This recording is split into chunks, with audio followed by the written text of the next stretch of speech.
Salut, je m'appelle Annie. J'ai 19 ans et je suis une Supergirl. Je vais courageusement sauver votre chaton bloqué dans un bâtiment enflammé, être enfermé dans une cage avec un dangereux prédateur et marcher sur la rambarde d'un pont surplombant un gouffre sans fin. Mais je ne suis pas immortelle du tout et je n'ai pas d'autres super-pouvoirs. Le fait que je n'ai jamais peur est seulement le symptôme d'une maladie incurable. J'ai une maladie génétique rare, ça s'appelle la maladie d'Urbach-Witte. Elle détruit l'amygdale du cerveau qui est responsable de la création du sentiment de peur et de la préservation de son souvenir.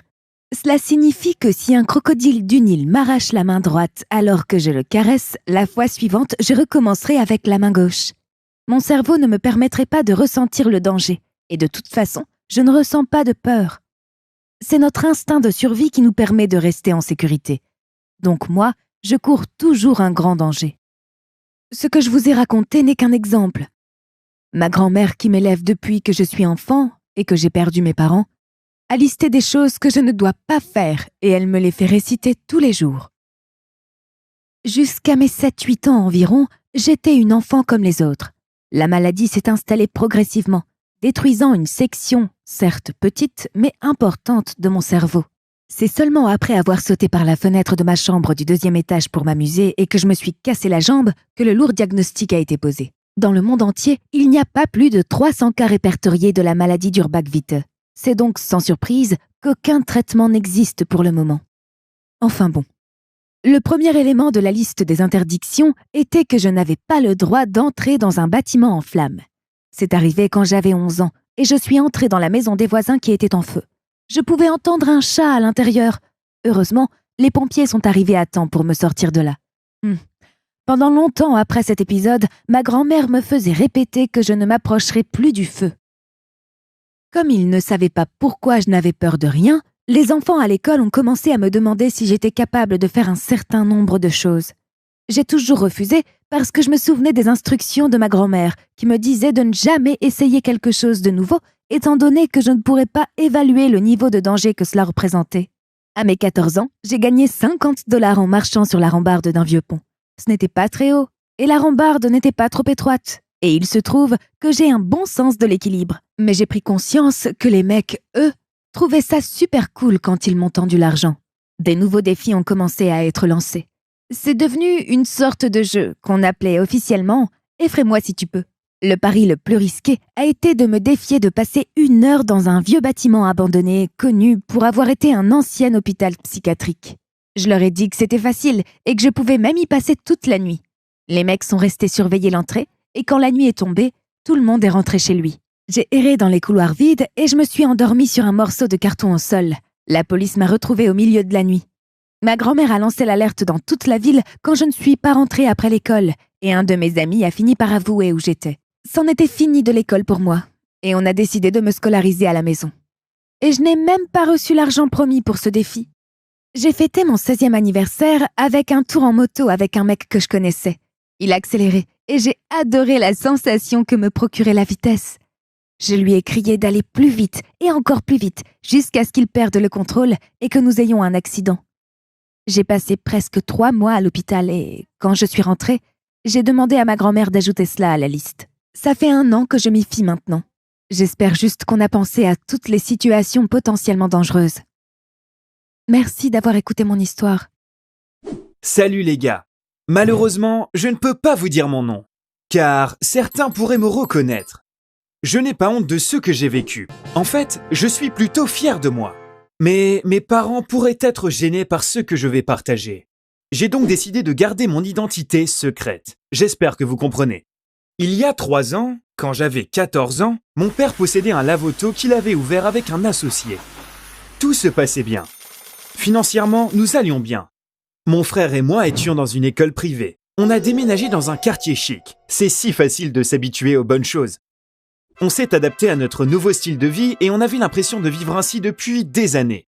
Et puis un jour, tout s'est effondré. Il y a eu une descente de police à son boulot. Il s'est avéré que son associé utilisait le lave-auto pour blanchir de l'argent. On a découvert qu'il dealait de la drogue depuis des années. La police a aussi arrêté mon père, mais ils l'ont libéré quand ils ont compris qu'il ne savait rien de cette affaire illégale. Cependant, le lave-auto a été confisqué à cause de son associé. Bien sûr, mon père a été très traumatisé par ce qui s'est passé. Il n'arrivait pas à accepter qu'il a été dupé et qu'il ait fait partie de quelque chose d'illégal. Tout d'un coup, nos vies ont été bouleversées. Il s'est ressaisi quelques mois après et a ouvert un nouveau lave-auto dans un autre quartier de la ville. Mais les choses ne se sont pas passées comme prévu.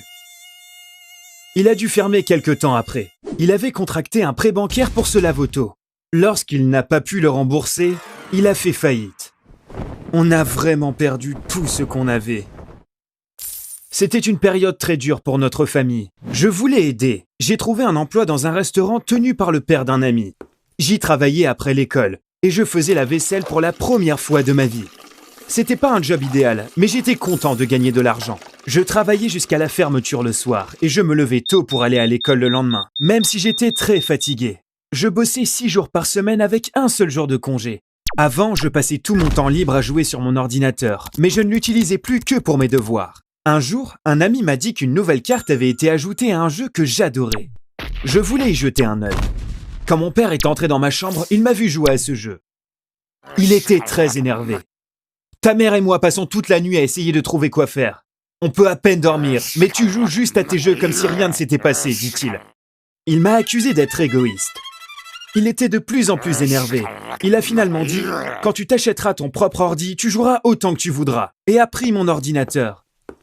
C'était probablement la pire nuit de ma vie.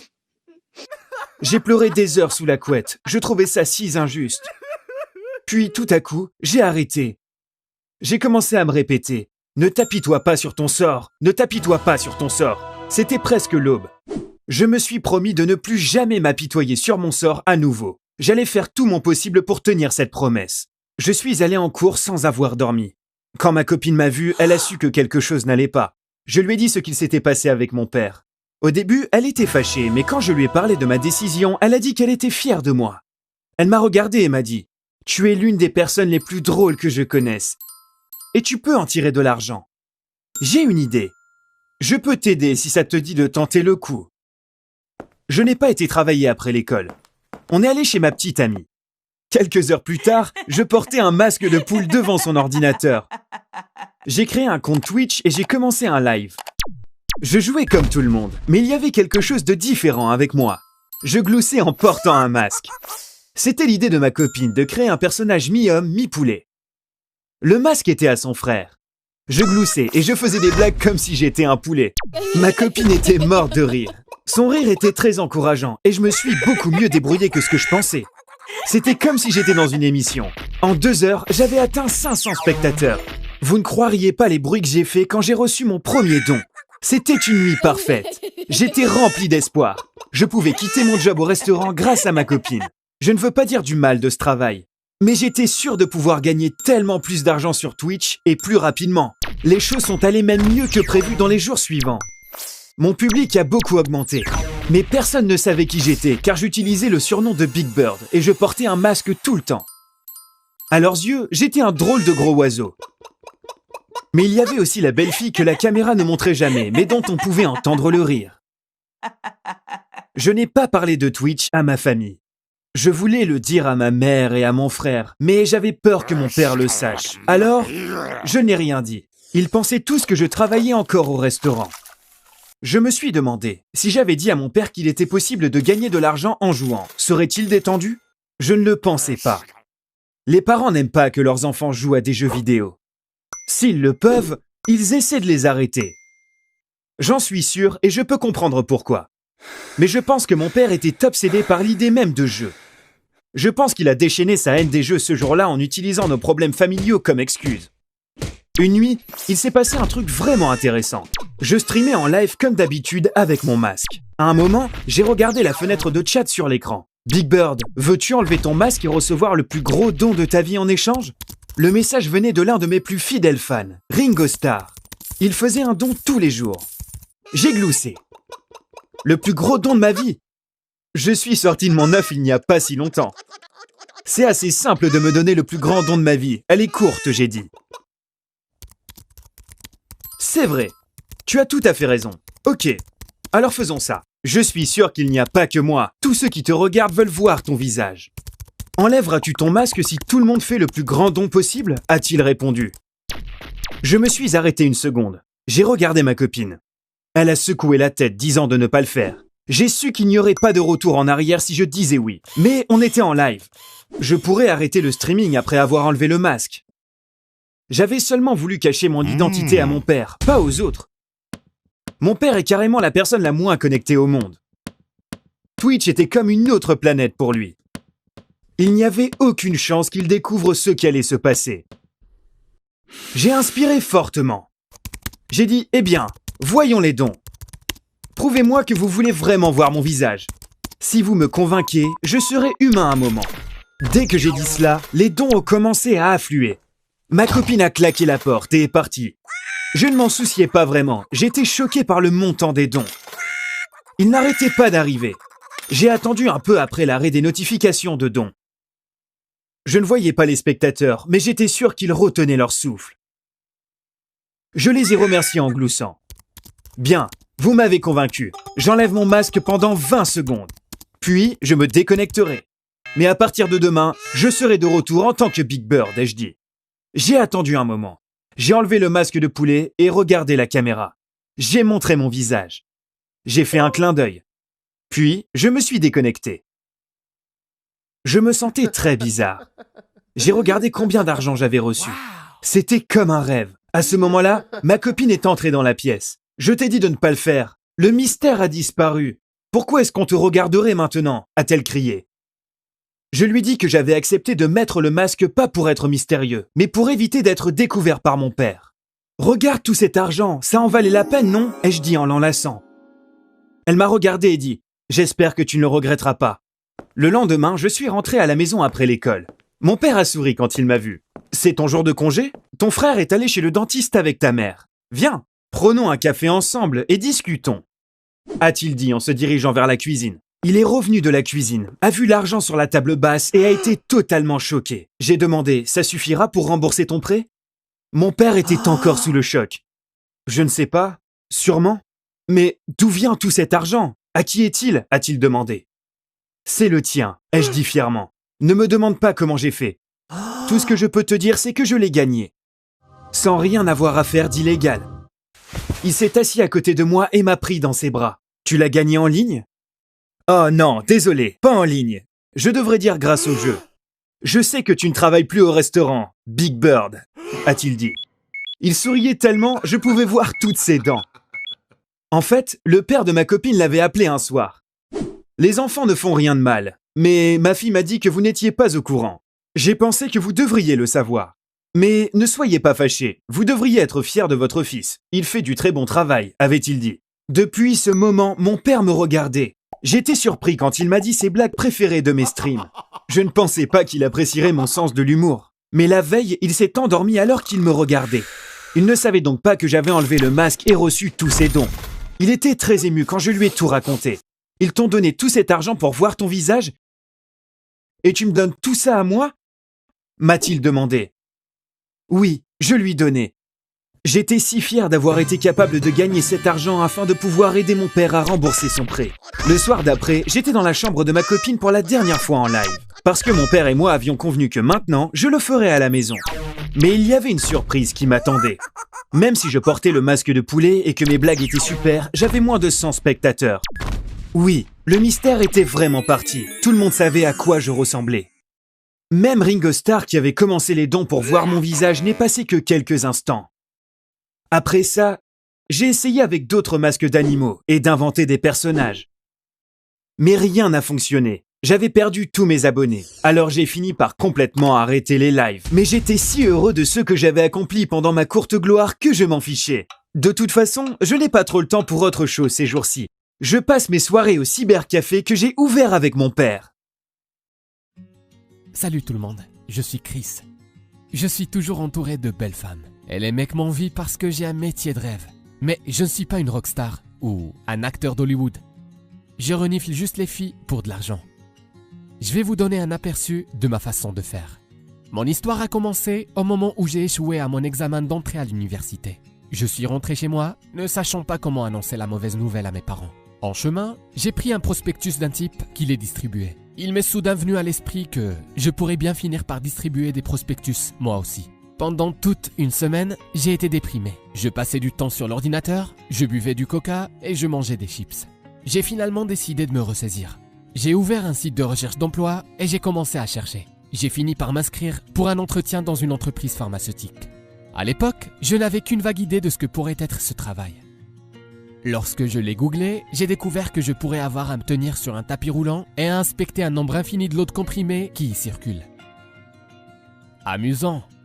Le lendemain matin, je suis arrivé au bureau de la société. On m'a demandé de remplir plusieurs questionnaires, puis un entretien standard. Ils se sont intéressés à mon dossier médical, en particulier au point concernant la possibilité que je souffre d'hyperosmie, une sensibilité accrue aux odeurs. Lorsqu'une personne est atteinte d'hyperosmie, elle sent mieux que les autres. Ils m'ont donc proposé un travail intéressant avec une période d'essai. Le poste s'appelait testeur de déodorant. Ma tâche consistait à sentir les pots d'arômes et à décrire les odeurs. Je disais des choses comme « Ce parfum contient des notes de thé vert, comme l'air des plantations du Sri Lanka après la pluie. » En fin de compte, j'ai été considéré comme un candidat approprié. J'ai donc obtenu le poste et j'étais au paradis à partir de ce moment. Parce que moi et 5 autres collègues, ayant la même capacité, devions renifler les aisselles de belles filles pendant des heures. Il est impossible pour une machine de reproduire l'odorat humain, car les gens évaluent le résultat en fin de compte. Un testeur humain détermine donc dans quelle mesure les déodorants masquent l'odeur de la sueur en fonction du temps, de l'activité physique, du moment de la journée et d'autres facteurs. Pendant 24 heures, les filles ont suivi un entraînement digne des astronautes. Elles ont nagé dans la piscine, couru sur un tapis roulant, soulevé des poids, été exposées à différentes conditions de température, dormi, bu beaucoup d'eau et essayé différents aliments. Après chaque activité, c'était à mon tour de faire mon travail, car je devais vérifier l'efficacité du déodorant à repousser la sueur et la façon dont son parfum se présentait dans différentes circonstances. Après un test, je remplissais un rapport et je me sentais comme un super-héros avec une super odeur. Au début, c'était gênant pour moi de renifler les étrangers.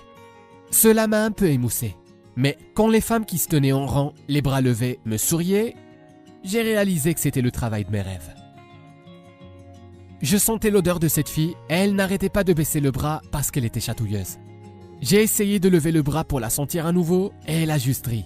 Son rire était si contagieux. C'est comme ça que ma petite amie Samantha et moi, nous nous sommes rencontrés. Mon travail me semblait être une fête et je pensais avoir trouvé ma vocation. Mes amis, qui sont entrés à l'université, étaient jaloux de moi. Ils me posaient constamment des questions sur mon travail, où j'étais toujours entouré de belles femmes et recevais un salaire élevé. Qu'est-ce qui pourrait être mieux ? Bien sûr, ma copine est parfois jalouse, mais c'est juste un travail et rien de plus. Le travail de mes rêves. Où travaillez-vous ? Quel est le travail de votre rêve ? Écrivez-le dans les commentaires.